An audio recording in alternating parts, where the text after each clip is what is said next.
Hello മക്കളെ, അപ്പോൾ നമ്മുടെ ക്രിസ്മസ് എക്സാമുമായി ബന്ധപ്പെട്ട് ഏറ്റവും ലേറ്റസ്റ്റ് ആയിട്ടുള്ള ഒരു അപ്ഡേറ്റ് നിങ്ങളുമായി ഷെയർ ചെയ്യാനാണ് ഷെമീം സാർ വന്നിട്ടുള്ളത്. മാക്സിമം ഫ്രണ്ട്സിലേക്ക് എന്ത് ചെയ്യുക, ഈ വീഡിയോ നിങ്ങൾ ഷെയർ ചെയ്ത് കൊടുക്കുക. അപ്പോൾ ഇതിനോടൊക്കെ നിങ്ങൾ ഒരുപാട് വീഡിയോസ് കണ്ടിട്ടുണ്ടാവും. ഡിസംബർ 1-ാം തീയതി എക്സാം സ്റ്റാർട്ട് ചെയ്യും, പിന്നെ അതുപോലെ വെക്കേഷൻ ഉണ്ടാവില്ലേ എന്ന തരത്തിലുള്ള വീഡിയോസ് നിങ്ങൾ കണ്ടിട്ടുണ്ടാവും. ജനുവരിയിൽ എക്സാം അല്ലേ, അങ്ങനെ ഒരുപാട് വീഡിയോസ് നിങ്ങൾ കണ്ടിട്ടുണ്ടാവും. ഇതിനൊക്കെ റീസൺ എന്താ, നമ്മുടെ ഇലക്ഷൻ ആണ് അല്ലേ. ഓക്കെ, തദ്ദേശ സ്വയംഭരണ തെരഞ്ഞെടുപ്പ് നടക്കുന്നതുകൊണ്ടാണ് ഇങ്ങനെ ഒരു കൺഫ്യൂഷൻസ് വന്നിട്ടുള്ളത്. അപ്പോൾ ഏറെക്കുറെ നമ്മുടെ ക്രിസ്മസ് എക്സാം എന്ന് നടക്കും എന്നുള്ളതിൽ ഒരു ധാരണയായിട്ടുണ്ട്.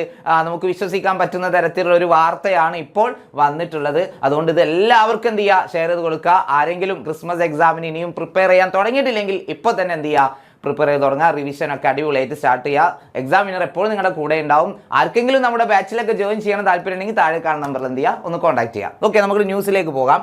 സ്കൂൾ അർദ്ധവാർഷിക പരീക്ഷ ഒറ്റഘട്ടമായിട്ട് നടത്താനാണ് അവസാന തീരുമാനം വന്നിരിക്കുന്നത്. ഓക്കെ, ഒറ്റഘട്ടമായിട്ടാണ് നടത്തുന്നത്. ഞാൻ പറയുന്നതല്ല, നമുക്ക് നോക്കാം.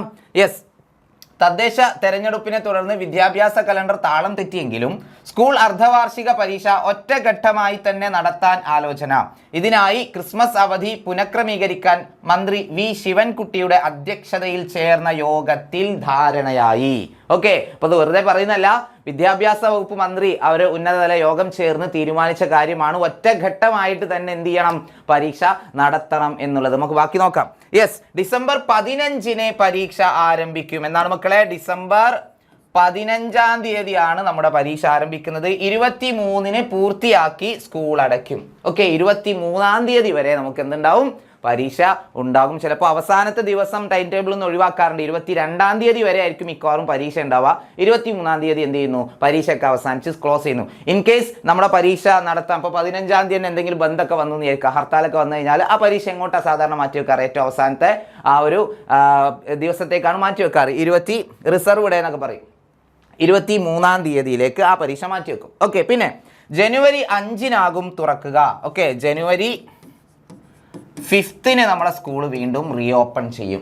ഓക്കെ, അപ്പോൾ 23-ാം തീയതി കഴിഞ്ഞാൽ 24, 25, 26, 27, 28, 29, 30, 31, 1, 2, 3, 4, 5 ഇത് കുറച്ചധികം ദിവസം ഉണ്ടല്ലോ എന്ന് വിചാരിക്കേണ്ട. ചെറിയൊരു പണി എന്തോ ഉണ്ട്, നോക്കാം. യെസ്, ഹയർ സെക്കൻഡറി വിഭാഗത്തിലെ 1-2 പരീക്ഷകൾ സ്കൂൾ തുറന്ന ശേഷം ജനുവരി 7-ന് നടക്കും. അന്തിമ തീരുമാനം വിദ്യാഭ്യാസ നിലവാര സമിതി QIP യോഗത്തിലെടുക്കുമെന്നാണ് പറയുന്നത്. അപ്പോൾ ഫൈനലൈസ് ചെയ്തിട്ടില്ല. മിക്കവാറും ഈ QIPയിലുള്ളതും എന്ത് തന്നെ ആയിരിക്കും, വിദ്യാഭ്യാസ വകുപ്പ് മന്ത്രി ശിവൻകുട്ടി സാറൊക്കെ ഇരുന്ന് ചർച്ച ചെയ്തിട്ട് ഒരു കാര്യം തീരുമാനിച്ചിട്ടുണ്ടെങ്കിൽ QIPയിലും മിക്കവാറും അതേ ഒരു തീരുമാനം തന്നെ വരാനാണ് സാധ്യത ഏറ്റവും കൂടുതൽ. അതുകൊണ്ട് ഈ ഒരു രീതിയിൽ തന്നെ ആയിരിക്കും നമ്മുടെ എക്സാം നടക്കാൻ വേണ്ടി പോകുന്നത് കേട്ടോ. ഓക്കെ, തെരഞ്ഞെടുപ്പിന്റെ പശ്ചാത്തലത്തിൽ 2 ഘട്ടമായി പരീക്ഷ നടത്താനുള്ള സാധ്യത തേടിയിരുന്നു. മുമ്പ് അങ്ങനെ ഒരു ആലോചന ഉണ്ടായിരുന്നല്ലോ അല്ലേ. എന്നാൽ അവധിക്ക് മുൻപും ശേഷവുമായുള്ള പരീക്ഷ വിദ്യാർത്ഥികളിൽ മാനസിക സമ്മർദ്ദം ഉണ്ടാക്കുമെന്നാണ് വിലയിരുത്തൽ. ഓക്കെ, അപ്പോൾ അത് നമുക്ക് ഉണ്ടായിരുന്ന ഒരു ആശങ്കയാണ്. അതായത് വെക്കേഷനിൽ മര്യാദക്ക് എന്ത് ചെയ്യാൻ പറ്റില്ല, നല്ലപോലെ എൻജോയ് ചെയ്യാൻ പറ്റില്ല, പരീക്ഷയുണ്ട്. അപ്പോൾ അത് തീർച്ചയായിട്ടും അവർ കണക്കിലെടുത്തിട്ടുണ്ട്.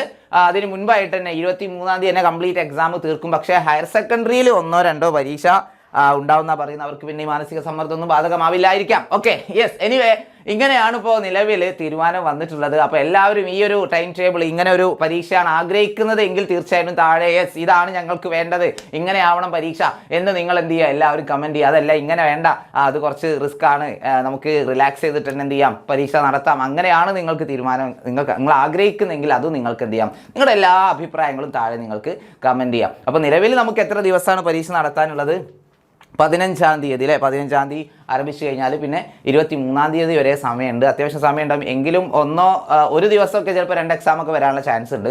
എനിവേ എല്ലാ പരീക്ഷയിലും നമുക്ക് ഉണ്ടാവുന്നതാണ് അല്ലേ. ഫസ്റ്റ് ടൈം ആണെങ്കിലും സെക്കൻഡ് ടൈം ആണെങ്കിലും ഒരു ദിവസം 2 എക്സാമൊക്കെ വരാറുണ്ട്. അത് നമ്മൾ എക്സ്പെക്റ്റഡ് ആണ്, അത് വലിയ വിഷയമല്ല. അപ്പോൾ എല്ലാവരും എന്ത് ചെയ്യുക, ഈ വീഡിയോ മാക്സിമം ഫ്രണ്ട്സിലേക്ക് ഷെയർ ചെയ്യുക. നിങ്ങളുടെ അഭിപ്രായം എന്താണെന്നുള്ളത് താഴെ കമൻറ്റ് ചെയ്യുക. അപ്പോൾ ഇതേപോലെ ക്രിസ്മസ് എക്സാമുമായിട്ട് ടൈം ടേബിളൊക്കെ വന്നാൽ ഉടൻ തന്നെ നിങ്ങളെ എക്സാമിനർ ഫാമിലി അറിയിക്കുന്നതായിരിക്കും. അപ്പോൾ വീണ്ടും കാണാം. അതുവരെ ടാറ്റ, ബൈ ബൈ.